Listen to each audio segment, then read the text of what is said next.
ஆதார் பள்ளி ஆவணங்களுக்கு மாற்றாக பிறப்பு சான்றிதழ் பயன்படும் என்று சமூக வலைதளங்களில் பரவும் தகவலுக்கு மத்திய அரசு விளக்கம் அளித்துள்ளது. அரசு பள்ளி, கல்லூரிகளில் சேர பாஸ்போர்ட், வாக்காளர் அடையாள அட்டை, திருமண சான்றிதழ் உட்பட அரசு சார்ந்த சேவைகளை பெற பள்ளி ஆவணங்கள், ஆதார் அடையாள அட்டை மற்றும் பிற அடையாள ஆவணங்களுக்கு மாற்றாக பிறப்பு சான்றிதழ் பயன்பட உள்ளதாக சமூக வலைதளங்களில் தகவல் பரவி வருகிறது.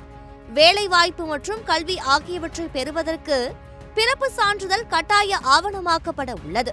ஆகையால் மூத்த குடிமக்கள் உட்பட பொதுமக்கள் பிறப்பு சான்றிதழ் பதிவு செய்ய, பெயரில் மாற்றங்களை செய்ய 2026 ஆண்டு ஏப்ரல் மாதம் 27ஆம் தேதி கடைசி தேதி என்று மத்திய அரசு அறிவித்ததாக அதில் கூறப்பட்டுள்ளது.